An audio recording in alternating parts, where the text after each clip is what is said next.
Carolyn Levit stood calmly at the gate of Phoenix Sky Harbor, her boarding pass in hand, just another passenger ready for a routine flight. A flight attendant nearby eyed her with unmistakable suspicion, her disapproval practically palpable. But what unfolded next would turn a quiet terminal into a viral showdown and shift the course of one career forever. Before we dive into the full story, drop a comment letting us know where you're watching from. If you love gripping stories like this, don't forget to subscribe because tomorrow we've got another incredible tale just for you. Imagine being told you can't board a flight, not because of security, not because of policy, but simply because someone doesn't like who you are. That's exactly what happened to Carolyn Levit, and the cameras caught everything. She walked into the bustling terminal of Phoenix Sky Harbor International Airport, rolling her carry-on behind her. She was used to airports, early morning flights, tight schedules, and the occasional lost bag. But today was supposed to be easy, a short flight, nothing unusual. As she moved to the security checkpoint, she checked her phone, ignoring the faint murmur of people recognizing her. It came with the territory. Some nodded in approval, others whispered behind her back. That was life in politics, and she had long accepted it. But something about today felt different. At first, it was subtle. A few prolonged stares, a hushed conversation between two airline employees near the check-in counters. Nothing she hadn't experienced before. But when she approached her gate, she noticed a flight attendant standing near the boarding area, scanning the crowd, as if searching for someone specific. Caroline didn't think much of it and pulled out her boarding pass, ready to board like any other passenger. The attendant, a woman in her early 30s with a tight ponytail and a name tag that read Melissa J., glanced at Carolyn, then did a double take, her expression hardening. "Hi there," Carolyn said, handing over her pass with a polite smile. Checking in for Flight 237, Melissa barely looked at the boarding pass before her eyes flicked back to Carolyn's face. A long, deliberate pause, then a forced smile. "I just need to check something really quickly. One moment," Melissa said, turning away without another word and walking toward the gate desk. Caroline frowned, glancing at the passengers behind her. The line was moving normally. No extra checks, no unnecessary delays, just her. Her stomach tightened as she stepped aside, watching as Melissa whispered something to another attendant, a younger woman who briefly looked at Caroline before nodding. There was no urgency in their conversation, but there was an exchange of glances that made it clear something was off. A man behind Caroline, middle-aged, with a baseball cap and a carry-on slung over his shoulder, cleared his throat. "Everything all right up there?" he asked, looking from Caroline to the flight attendants. "I'm not sure," Caroline admitted, shifting her bag, "just waiting for them to check something." The man gave her a knowing look, the kind of look that said he had already seen where this was going. Another few moments passed, then Melissa returned, her forced smile still in place, but her voice colder. "Ms. Levitt, I'm going to need you to step aside for additional security clearance," Melissa said. Carolyn blinked. "Excuse me?" "It's just a precaution," Melissa continued. "We need to verify some information before we can clear you to board." A few heads in the waiting area turned. Caroline could feel the weight of their curiosity pressing on her, but she stayed composed. "What kind of information?" she asked, her voice calm but firm. Melissa didn't answer right away. She glanced at the younger attendant, who now looked uncomfortable, shifting her weight from one foot to the other. "It's standard protocol," Melissa finally said. "Standard for whom?" Carolyn asked, her patience thinning. Melissa hesitated for just a split second, but that hesitation said everything. Caroline knew this wasn't random. She had taken countless flights and knew the process inside and out. If this were a genuine security concern, TSA would be involved. There would be officials, procedures, not a lone flight attendant making vague statements. She glanced at the passengers waiting in line, some pretending not to listen, others openly watching, a few pulling out their phones. People knew when something wasn't right. Caroline inhaled deeply. She had a choice here. She could comply quietly, let this play out, hope it was just a misunderstanding, or she could challenge it right here, right now. She looked Melissa in the eye. "I'd like to speak with the supervisor." Melissa's smile faltered, but instead of backing down, she doubled down, her fingers tight around the tablet in her hand. For a moment she said nothing, just held Caroline's gaze like she was daring her to drop it first. A tense silence stretched between them, broken only by the steady hum of airport announcements crackling over the intercom. Then Melissa let out a slow breath, as if Caroline had just asked for something unreasonable. "There's no need for that," she said, tilting her head slightly. "I'm simply following airline policy." Caroline didn't blink. "Then your supervisor won't mind explaining that policy to me." The line of passengers waiting to board grew restless. A few shuffled their bags. The man with the baseball cap muttered something under his breath, and further back, a woman in a blazer pulled out her phone, holding it at an angle that suggested she was recording. Melissa noticed, her lips pressing together before she forced another tight smile. "I'll have to ask you to step aside so we don't hold up the line." Caroline crossed her arms. "I'll wait right here." The younger flight attendant looked visibly uncomfortable now, darting nervous glances between Melissa and the growing crowd. "Melissa," she murmured under her breath, "maybe we should—" "I've got it handled," Melissa cut her off. But she didn't. Caroline could see the slight shift in her expression. She wasn't expecting pushback. Melissa turned, marching toward the small airline podium near the jet bridge, picking up the radio and murmuring something into it before glancing back at Caroline with thinly veiled irritation. "All right," she said, lowering the radio. "A supervisor's on the way, but I remind you this is a private airline. We reserve the right to deny boarding to anyone who poses a disruption." A disruption, Carolyn. Let the words sit between them for a moment. She knew exactly what Melissa meant. "Am I causing a disruption, or do you just not like me?" A sharp breath, a flicker of something in Melissa's eyes, not fear, but frustration, like Carolyn had just exposed something she didn't want spoken out loud. "That's not what this is about," Melissa said quickly. "This is about ensuring all passengers feel safe." Caroline let that sink in. "How exactly am I making people unsafe?" Melissa hesitated again, but covered it fast. "As I said, policy." That was the moment Caroline realized Melissa was stalling. The whole thing wasn't just about denying her boarding, it was about making her leave on her own. She wanted Caroline to get frustrated, to argue, to make a scene, so she could justify removing her. It was a trap, and Caroline wasn't about to step into it. She took a slow breath, then glanced at the people watching. More phones were out now. The tension in the air had shifted. What started as quiet curiosity had now turned into clear skepticism. Passengers were no longer just watching, they were waiting. Then a new voice cut through the noise. "What's going on here?" A man in a navy blue airline blazer approached, his ID badge clipped to his chest. Gate supervisor, late 40s, graying at the temples. He had the look of someone who'd spent too many years smoothing over airport disputes. Melissa turned, adopting a tone so sweet it was almost jarring. "Oh, good, you're here," she said. "I was just explaining to Miss Levitt that we needed to verify some details before she could board." The supervisor's eyes flicked to Caroline, then to Melissa. He didn't immediately buy it. "Verify what details exactly?" he asked. Melissa opened her mouth, paused, and in that hesitation, Caroline knew she didn't have an answer. The supervisor looked back at Caroline. "Ma'am, has TSA spoken to you?" "No," Caroline said firmly. "Nobody has, because this isn't about security." The supervisor's frown deepened. He looked at Melissa. "Is that true?" Melissa's smile had faded completely. She was caught now, and she knew it. "We're just being cautious," she tried again. The supervisor's jaw tightened. He turned back to Caroline, this time with a more measured expression. "One moment."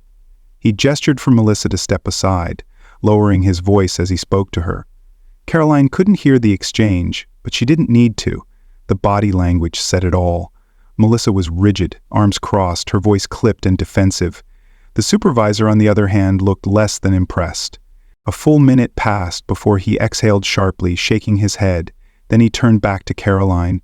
"You're clear to board, Miss Levitt." A wave of murmurs rippled through the crowd. Melissa looked like she had just swallowed something bitter, but before anyone could move, she spoke again. "I still think it's a risk." "A risk?" Caroline met her eyes. The way Melissa said it, the sharp edge in her voice, the lingering defiance, made it clear she wasn't talking about safety. She was talking about ideology, and Caroline wasn't going to let that slide. She turned to the supervisor, voice steady. "I'd like to file a formal complaint." Melissa flinched, and just like that, the balance of power shifted. For a moment, no one spoke. The tension, thick in the air, pressed down like the weight of an unspoken truth. Melissa's eyes flickered, just for a second, but it was enough. Enough to know she wasn't expecting Karoline to push back. The supervisor exhaled slowly, adjusting his stance. "All right," he said. "Let's step over to the side and—" A whistle of disbelief. 1,210. Karoline froze, as did the supervisor. For a moment, the entire gate seemed to hold its breath. Then the murmurs started again, louder this time. The supervisor's voice was sharp. "Melissa, step aside." Melissa didn't move. Her hands were clenched at her sides, her jaw tight. "I don't feel comfortable letting her on this plane."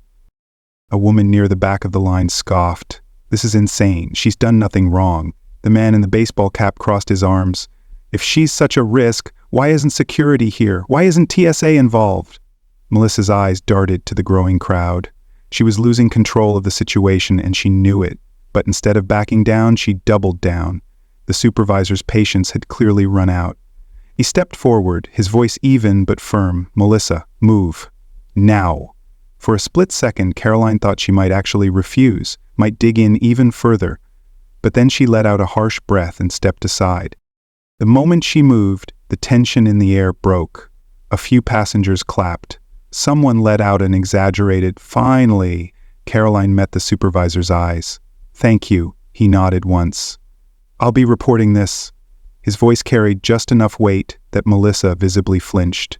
Karoline didn't waste another second. She walked forward, handing over her ticket with a steady hand. As she stepped onto the jet bridge, she could still hear the murmurs behind her, feel the weight of what had just happened.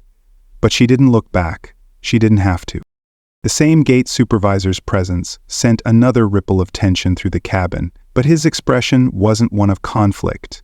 It was measured, professional. He made his way down the aisle, stopping just beside Caroline's row.